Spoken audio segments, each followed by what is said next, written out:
And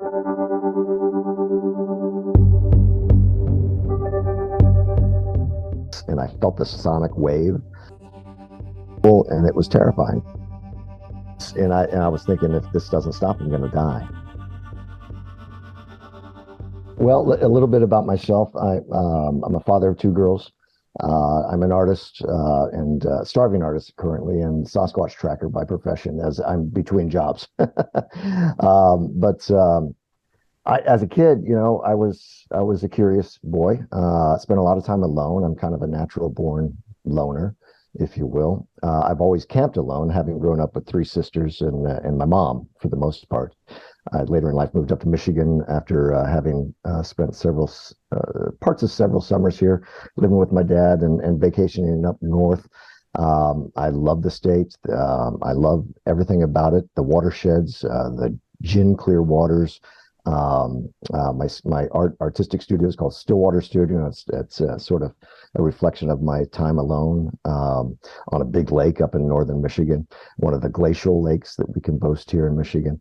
I've simply fallen in love with the area, and being a curious kid as I am, I wanted to see a Bigfoot if they did exist. And as a kid and all throughout my life, whenever the subject came up, I'd never thought that they couldn't exist. I never thought it's an impossibility. And as soon as I found out by my own wits and reckoning during a YouTube search, it was the very first time I'd used YouTube as a research utility. And I was doing so in preparation for a camping, fishing, canoeing trip up in the Boundary Waters. Got everything I was looking for. I was really impressed by the utility, and it took a few days, but at the end of that, I finally succumbed to the pressure of there was one little video that came up in the feed. It was a Bigfoot video, and in the back of my mind, I'm thinking, okay, I'll check that out when I have some time. And I did. I finally clicked on this one video, and it piqued my curiosity. It excited some boyhood need for adventure in my life. And I went out, and once I determined that they were, in fact, a real phenomenon, I simply wanted to see one. So, and having gotten into this, it was 2016, around March, when I started going down the rabbit hole, if you will, and I went deep. And there's certain dangers in doing so, but I have no regrets, despite the hardships along the way. I've seen plenty of the Bigfoots. I've had many experiences in the past, including Idaho and Alpena, Michigan. I used to be a deer hunter up there. I had some interesting experiences up there that really remained a mystery to me. What took you to Idaho? Were you actually specifically looking for a Bigfoot? And then how did you happen to Yeah. see one?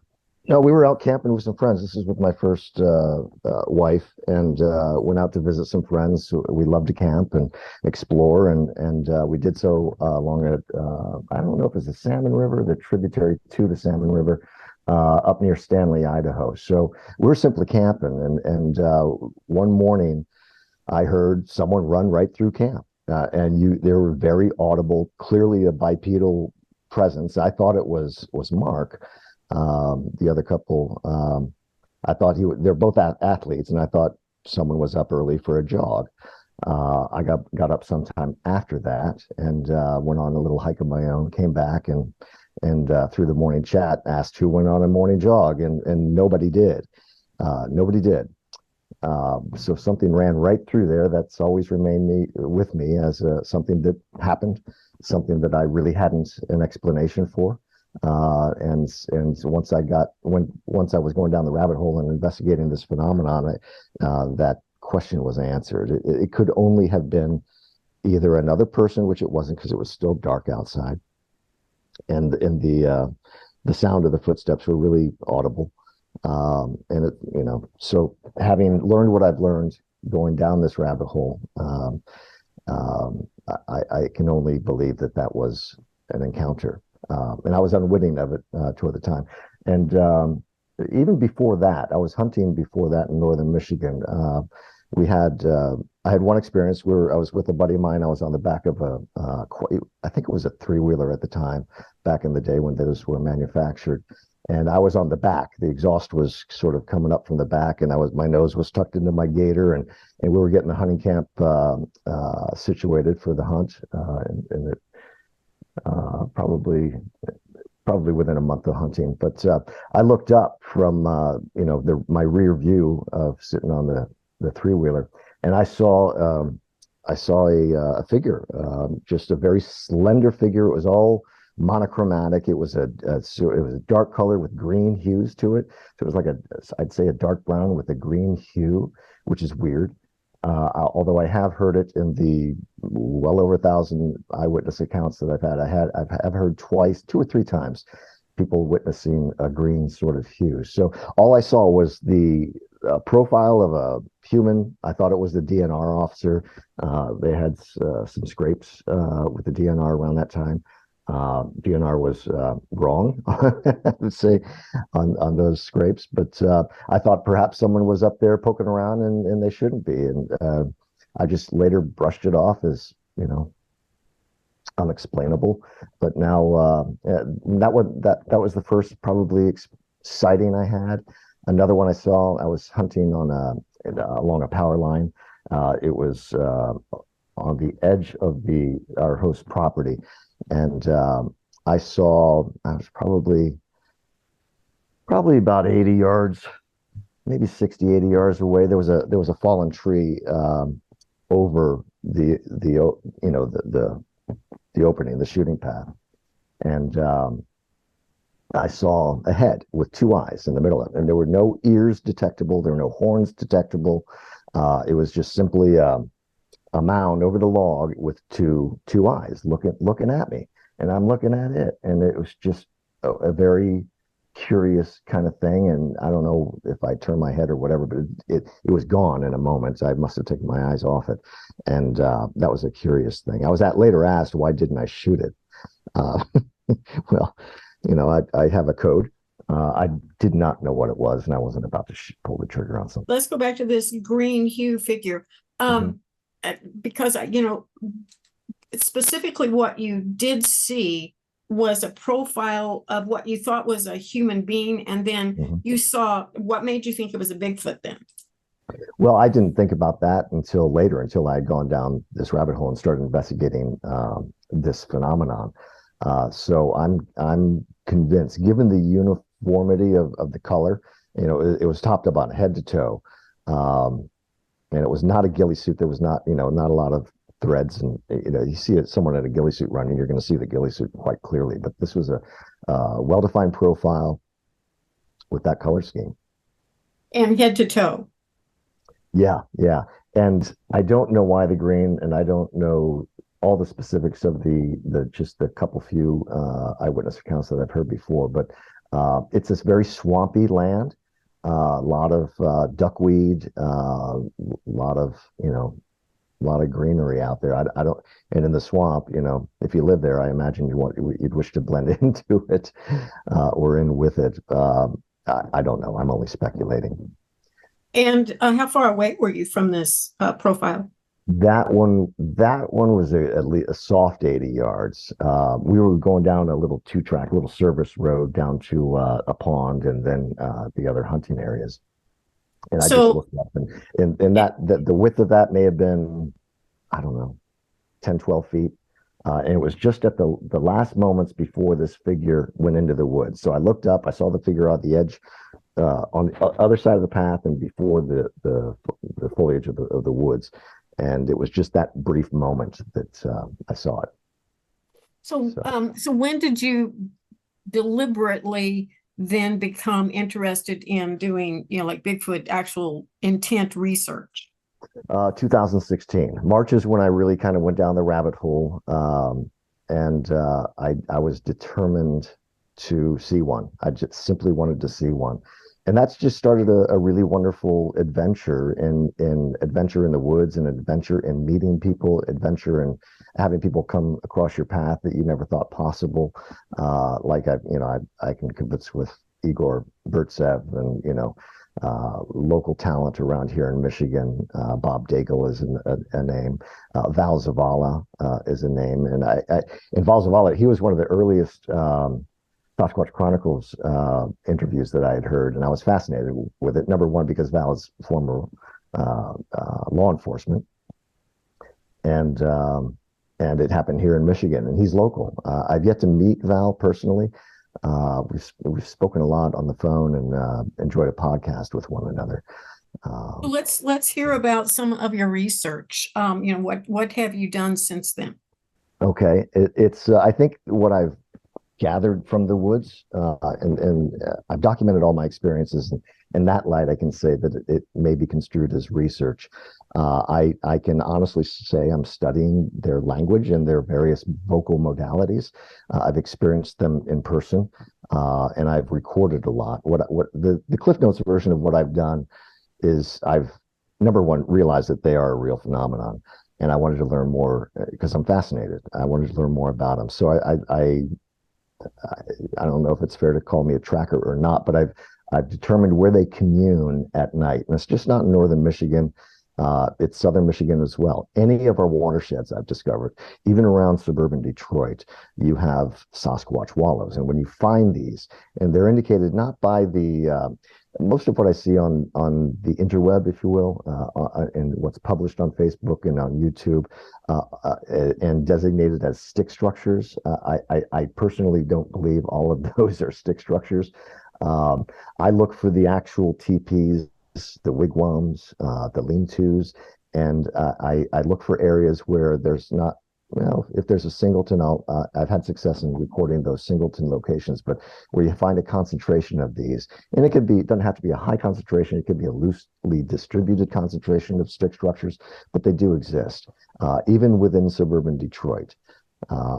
So I learned that, and following the scientific method, I'm thinking, okay, I'm guessing that they made these. I'm guessing that that they will come back to these spaces, and I'm guessing that if I leave a recorder, I'm probably going to get something. And I have a consistently high rate of getting vocals on a recorder from these Sasquatch wallows. I'm sure there was a lot of space between when you first started going out there and reaching these conclusions with your research. What were some of the challenges you had to come to these conclusions? Wow, that's I could go on for hours on that. I've been recording now for over 4 years. I started in late 2018 and got some really good stuff early 2019. And forgive me, Linda, I am a bit tangential in my thinking. I'm a bit ADD. It's the artist mindset. I blame it on, but so I forgive me, and I hope your audience forgives me as well if I get a little off track. It's just a cumulative. I developed this method. I have a question: are these made by them, and how can I prove it? I leave recorders, and I get some really strange vocals.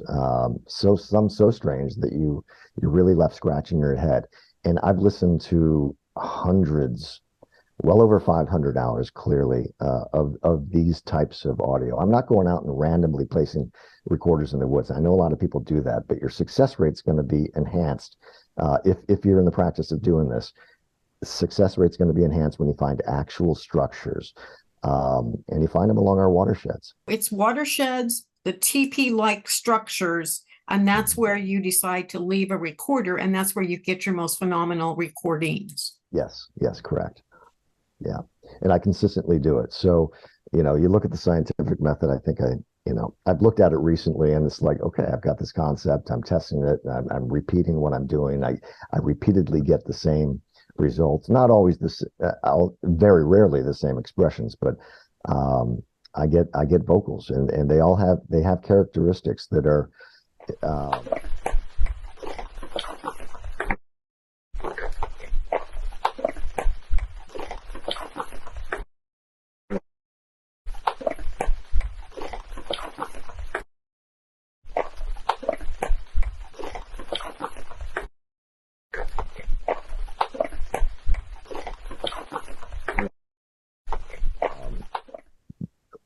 what I found. Let's talk about one of my encounters.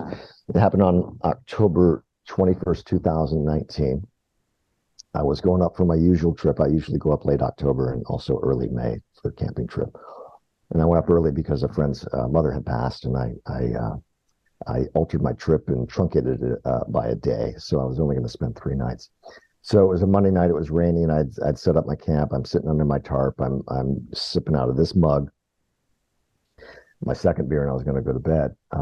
And I get up halfway through my second beer. I'm stretching, and I hear "oh chi chi chu ha" from the river. And I'm sitting down, and I'm thinking, okay, I'm standing up at the time. I think I was stretching, and I heard that, and then I heard some other madness that didn't really translate to my ears as it did. The recorder picked up. The recorder was picking up all of this. I heard a big boom. It was and I felt the sonic wave. The percussive impact of that boom sounded like an empty dumpster being dropped onto concrete from a few feet above the ground. It was loud, and you could feel it, and it was terrifying. And that's, in those few seconds that all happened, I realized I'm having an encounter, and I only heard maybe 20, maybe 30 seconds of that. And at times it was a very uncomfortable sensation on my eardrums and very raspy.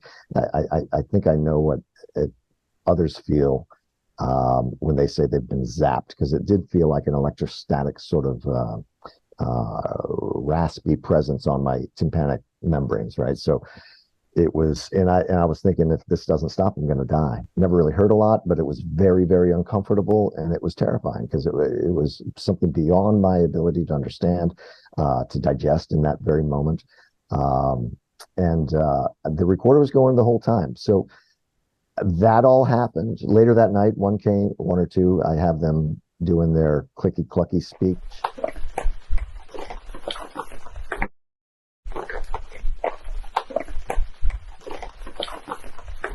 Around 11:30, that's 3.5 hours after the actual encounter. One came in or two and knocked my supportive pole from my main tarp above my camp. And so they'll come in. They are pranksters, as Igor Burtsev would say. And so I picked up all sorts of audio, and it was about a month. Linda, my wife, doesn't care for this subject. She's a bit softening to it, or softening a bit to it.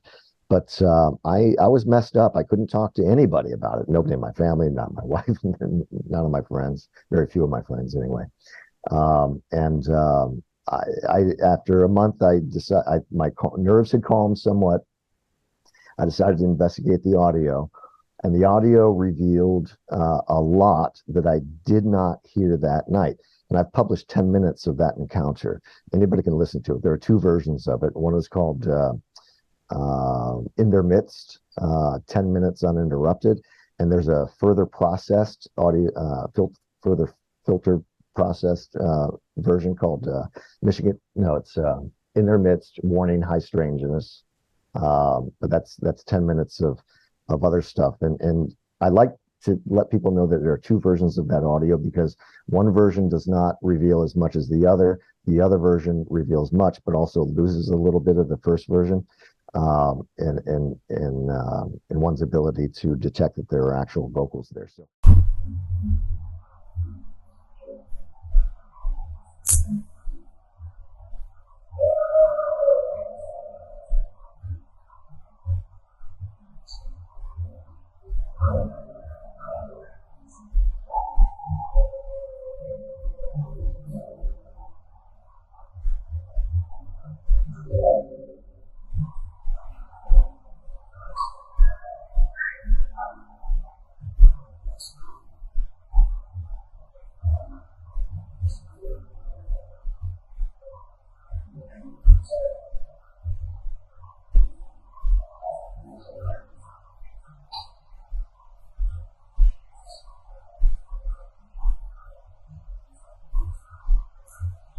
So The vocals there were otherworldly, this clicky clucky, and what I call a harmonic resonance vocal.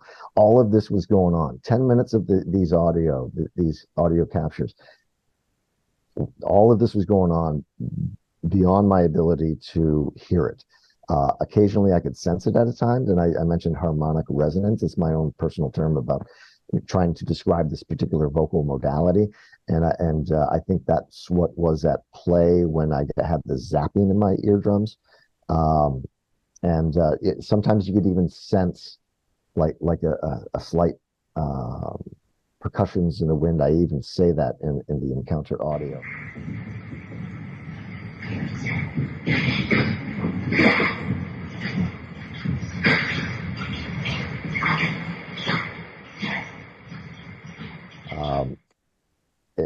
And it's a very difficult thing to decipher. But once your ears acclimate to it, you can tell that these are vocals, and they have purpose. I have two different subjects clucking. I call it cluck signaling, and this happens within about 30 seconds prior to my actual knowing that I'm having an encounter, the Alchichuhan, everything that happened beyond that.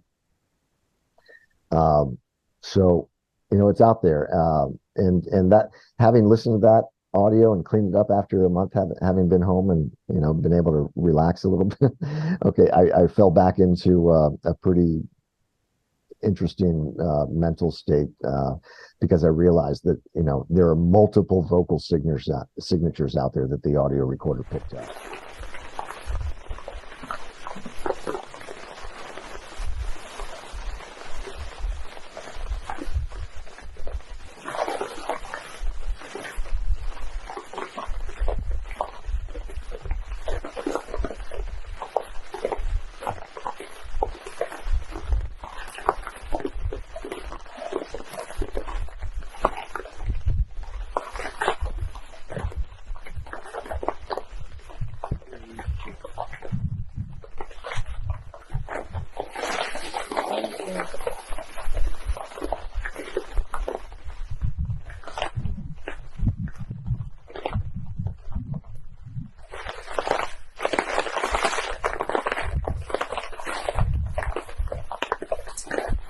Such a mystery, this whole thing. And I've gone through the whole evolution of thought, thinking that these are just a wood ape, right? So that, like the Wood Ape Conservancy, I was on board with that before, and until I started picking up audio, getting deeper into the investigation, if you will, and having listened to all that. There's more to learn. I mean, there's just so much more to learn. And I have the most peculiar expressions, but academic. I've reached out to the Harvard Linguistic Anthropology Department. And I do this. I've done it at Wayne State. I'm here in Detroit, so you've got some Detroit's a very academic area. But nobody ever responds. So with your audience's influence, or even yours, or through your in crowd, please let the rumor spread. I welcome academic and scientific scrutiny for all these audio, and they're all related. Whether it's a conventional speech capture, had one recently. It says lazy Dane. Something like that. It's very interesting. I'll later be publishing this. I've gone through one evening I recorded recently on my recent May trip. I've got 13 solid hours of recording, and that was a mistake. I usually put the recorder on VCVA mode, which means that the recorder is resting until it hears something and engages. So I got 13 hours that I recently processed, and I've marked like over 600 suspected vocals, and I have another probably 150 interesting clips that I'm pretty sure are vocals, and I have yet to find one that isn't yet a vocal, and I haven't even worked 25% of those, but got a lot of this stuff, and I do welcome academic scrutiny. This is a very strong part of the evidence base that we have. Sightings are one thing, but the vocals are, deeply capable of comparing those to other sounds and how they might be made and what might be on the other end of that. Now, with all of these vocals you've had, have you had, sightings with any of those? Oh yeah. Yeah, okay. Here's one that we talked about. This is my most recent encounter. It happened last October 24th. It was a Monday. It was raining up north, and I was awakened by a very what I describe as a hiss with a gurgly, gravelly affect to it. This is at 6 a.m. and it was the deepest sleep. This thing pulled me out of a very deep sleep, which upset me. I hadn't slept well at all this camping trip. It's like 3 nights now that I haven't really slept. And at 6 a.m., I was in the midst of the deepest sleep, and I hear this crazy, and it is sort of a harmonic resonant effect. It's not quite the level of raspy which I had in an earlier encounter at the very same spot, but you can hear that. And that was anybody who wishes to hear that can hear it. The recorder was still going, or at that hour in the morning. You hear it vocalize, and then you hear me moments later, because I had then rolled over. The subject had moved back. It was about a 4-foot tall, I presume it was a Sasquatch. You hear about little people too, so it could have been one of those too. I don't know, but I presume it was a juvenile Sasquatch just kind of being a prankster, as Igor Burtsev says they do, and I can confirm that. You can hear that audio on Michigan Aboriginal Project. I think it's the most recent. If you look through the newest, I think it's called Encounter Audio, and I have other video and audio analyses to accompany that, so you can study it from a number of different angles. You hear the experiencer, my testimony on a few different occasions, and you hear that one crazy vocal. It was madness. But so there is one where I was present. The other one where I was present was the one that I'd spent at length some time at discussing the 10-minute audio in their midst.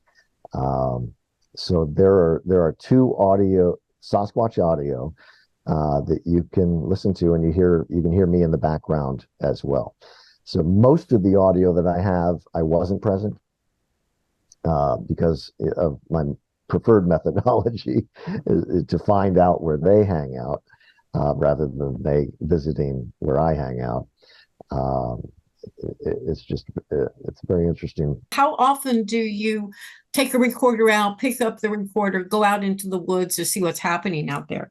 Well, at least twice a year. Last year was somewhat of an exception. On my birthday, I decided I needed August. I was out of work at the time. So I was bored. I drove over to Ann Arbor and checked out one of my favorite wallows, dropped a recorder and dropped it and picked it up a couple nights later. And I got some amazing conventional speech by seemingly female subjects. So I've got one saying Haniawa, Awashigiwanawa, and the other saying Eddie Hop Hoskins, Fos to these into the Osfa. And that one's interesting because it's immediately followed by the melodic clicking and clucking. And you hear people reporting about this clicking and clucking. And you can hear both conventional speech from what seems to be a female subject, followed immediately by that clicking and clucking. So you can come to the conclusion that they speak with multiple vocal modalities. So last year was a few times out in the field. This year I've been out once, and believe me, I've got plenty of audio yet. It's been a long time since I published anything on my video feed. This is an area that you have discovered due to the TPs, the sounds, vocals that you've been able to get there, and you've had some sightings in that area as well. Do you have other people seen things in that vicinity as well? Do you know? Well, in the Ann Arbor area, around the Huron area, I've never had an experience there. But I'll tell you a story. Along the same road that sort of is on the outside of the Oxbow, that within the Oxbow is a wallow, and you also have some evidence of their communing outside of the Oxbow, up in a place called Bird Hills nature area. It was an Oktoberfest a few years ago. I was speaking to a woman, and I'm kind of, open. I'm an open book regarding my Sasquatch fascination, and so I mentioned it, and she goes, "I don't believe in those things, but I did see a dog man," and this is in the same area where I have had great success recording, which is interesting to me because I have some vocal expressions and modalities downstate around Ann Arbor that I've never recorded upstate, where I go camping all the time. So I'm curious to know whether or not I actually recorded a different type of cryptid, or do they commune? Do they mix? I've heard otherwise. I hear they hate each other, but I don't know. I have no idea. So in that area, so yeah, I have other encounters where I didn't record. One was with my daughter, so that was up in the Upper Peninsula of Michigan. But anyway, I've gotten some very interesting audio, both downstate, upstate, and enough audio to determine, or at least beg the question, whether or not there are multiple cryptids that I've recorded, different types of cryptids. I have, recorded multiple, of course, my encounter being one of them, where there were multiple vocal signatures evident on the audio footage. A lot of people see lights, orbs, and things like that. Have you had any of that type of experience around these? No, I really haven't, and I'd like to. I really would. I'd like that. That stuff amazes me. The UFO thing amazes me, but I don't know where to go and see one, right? And when I'm camping, I'm usually going to bed early. I'm going to bed early as 8:30, depending, especially it's dark out. If it's raining, you really don't have a lot of choice. Tell me about this incident, this encounter that you had with your daughter that was upstate. She was up for an orientation, college orientation, so this is about 4 years ago, and they wanted to do a little stargazing. I was exhausted, really didn't want to go, but really didn't want them to go alone either. So we went up to Little Presque Isle Point, just a little outside of Marquette, Michigan. And it was after midnight. We had done our thing, and I was, playing with my toys. I had my FLIR with me. I had an IR video camera. What else I had? A few other things that would have. Oh, I had my GoPro. I did, and we had an encounter on the way back, and I didn't even think about bringing any of that stuff out, because it was a natural curiosity. Between the point and the parking lot, we were about halfway back. I see a couple red reflections in the woods, and I'm wondering what it was. And the girls, while I'm wondering what this is, the girls are moving closer to the parking lot. They weren't more than, I don't know, 50, 60 feet away. I called them back, and I said, what are we seeing here? What's going on here? And I thought they were maybe a camping site, but I quickly dismissed that because it's posted no camping out there. I thought they were perhaps little reflective, trail markers or something like that. And we were determining what it was, and then the set of red reflections very slowly looked to the left, and then back. The whole process maybe lasted 5, 8 seconds. I don't know. It was slow enough that it was almost imperceptible, and I was questioning myself whether or not I'm actually seeing these move. And then my daughter confirms, yeah, they moved. And personally, I think it was telling us to go. But when the eyes made the return trip back to the original position, another singular eye came up to its right, so our left, and then momentarily another eye between the two. So here's the set, the single eye's over here, up here between the other two and above, another eye was revealed, and that eye was revealed. I literally saw the silhouette of leaves being moved to reveal that singular eye, and they were all the same color. They were a red, hot, like red with a mixed in hot coal. It was weird. It was the first time I'd ever seen red eyes in the woods, and I spent a lot of time in the woods. I've never ever seen red eyes in the woods, let alone emanating from 3 different subjects in one spot. So once that all happened, and I realized that there were three subjects there.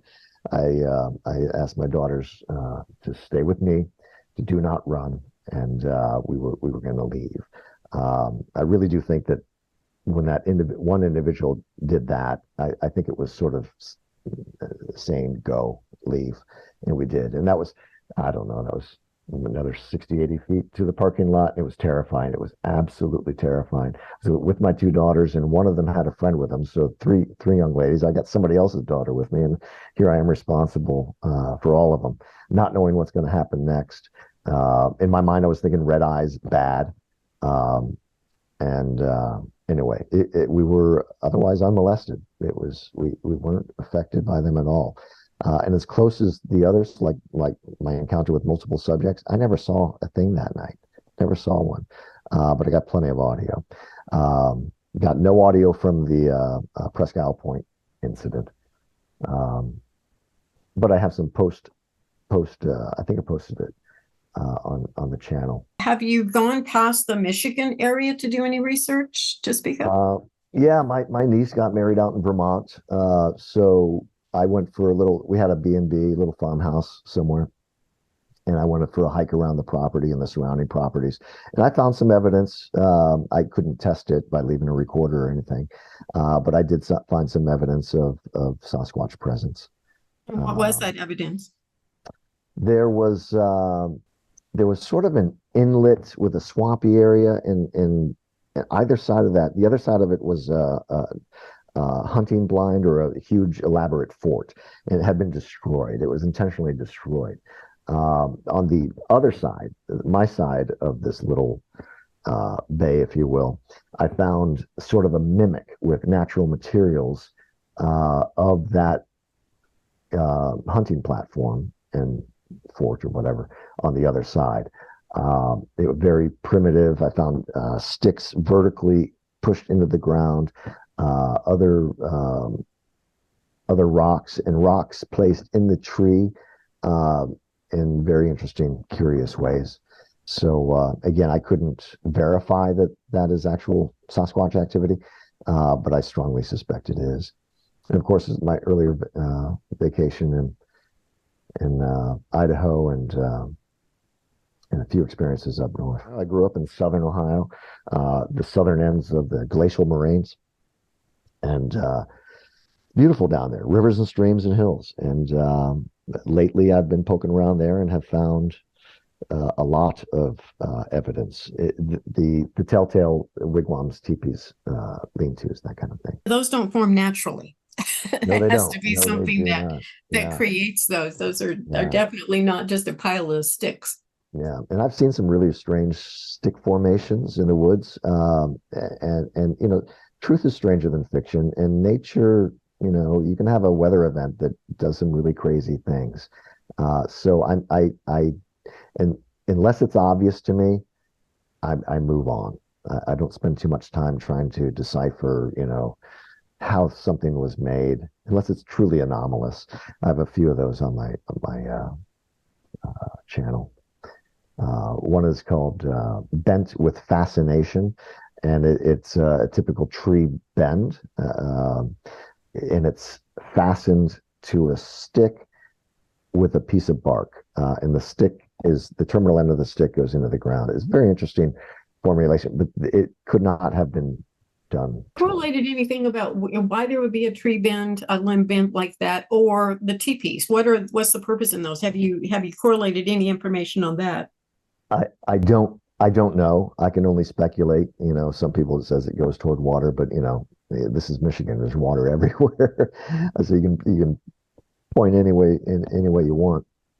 The structures, I'm convinced that female subjects and youth commune around these areas. I believe the supportive community around them are out doing their thing at night, bringing them food. I actually have a recording. I think it's the January 6th recording. You have some activity, some vocals, expressions, and one of the subjects says coon's meat, and it's followed by some clicky, clucky melodic stuff.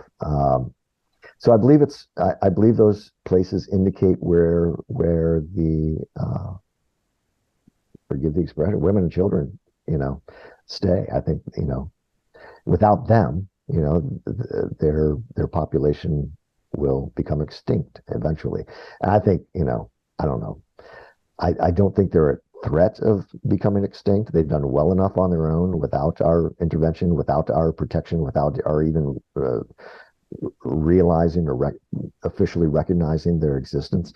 I believe there are millions of these things worldwide, and I believe that anybody around the world can do what I'm doing. And so long as they're looking at the right stuff, you got to know your terrain, no choke points, no travel corridors.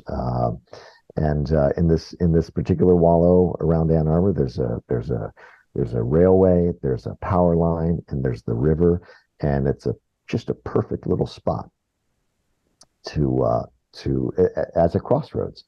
And I believe this community, these beings or this species, I believe they are regionally nomadic. I don't think they migrate as like a herd.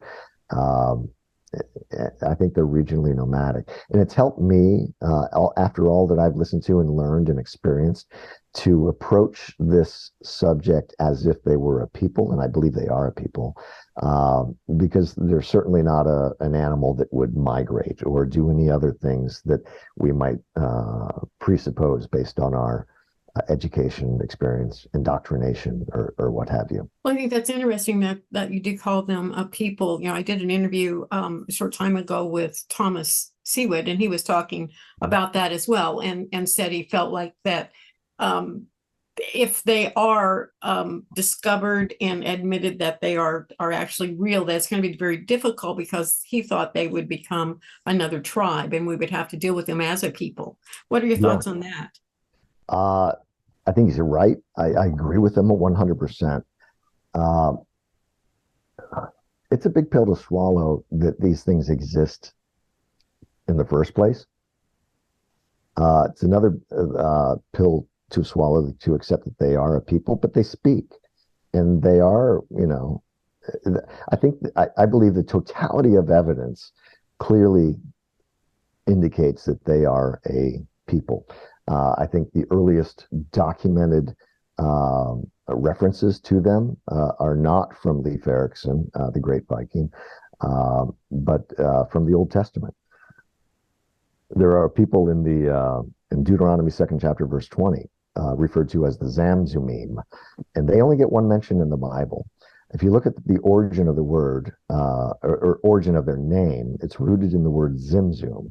It's an ancient Hebrew word which means to buzz or to hum. It's an onomatopoeia that describes the actual stuff. And you recall me sensing percussions in the wind, or sensing this harmonic resonance. Zimzum means to buzz or to hum. And, my thinking right now is they're most likely an extant remnant population of the very giants that the Old Testament has referred to, whether they are the Zamzummim, the Amalekites, any of these other folks mentioned, or peoples mentioned in the Old Testament. I don't know, but my current thinking is that the earliest documented reference to these is in the Old Testament. So they've been around forever. What happens to them when they die? We haven't been able to find any form of, burial sites or any form of remains. What are your thoughts on that? Well, I believe remains have been found, and they're hushed up. I mean, North America has a long history of uncovering giant skeletons. And what do we know of these things? Very little. Was any carbon dating performed on these? How recent were these? Because you don't, out in the woods, you don't find any bear carcasses. I've seen more Sasquatch in Michigan than I have black bear, but you just don't see. I believe they have a culture. I believe I've read Enoch, and I believe they probably bury their dead. I have two places in mind. They're actually in close proximity up north. It's on atop a bifurcation of the valley that I like to play in, and I believe they're they do bury them. I have a couple spots that look like burial sites. I don't have the heart to dig. I don't want to. I don't. If they are people in steeped in tradition, and you know, I believe they have a their own appreciation or acknowledgement of an order. I believe they, you know, I have one. Believe it or not, I have an expression that sounds exactly like I had an ascension.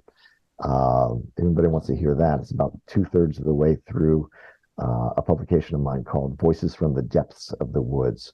And in many ways, it's a more significant recording than I have.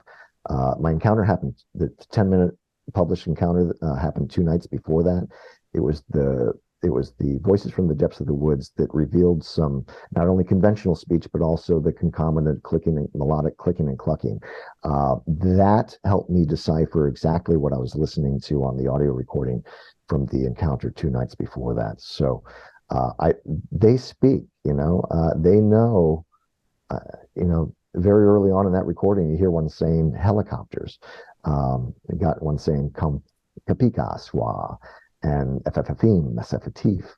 And in that, that collection of vocal expressions, you have things that sound like I had an ascension, and that from a different voice right after that, it sounds like a kumbaya, which is weird. Psalm 82 refers to God's divine counsel, and he also indicates that they are mortal. I'm not saying this is what they are at all. I don't know. I just don't know. I'm a kid in the woods having fun, trying to figure out this great mystery. It's a tremendous puzzle that, I don't think we'll ever have all the answers, but it sure is fun speculating and talking about the possibilities of their role throughout history, throughout evolution, if you will. I think that, their very existence kind of challenges our notion and belief of evolution. If we are the be all end all, how did we devolve from our ability to withstand the different, full range of climate that this earth offers? How did, we are special as a people. They seem more connected to the earth and its origins than we do. And again, that's my personal, ponderings, my musings, if you will. But the mystery remains, and there are no solid answers. I'm just hoping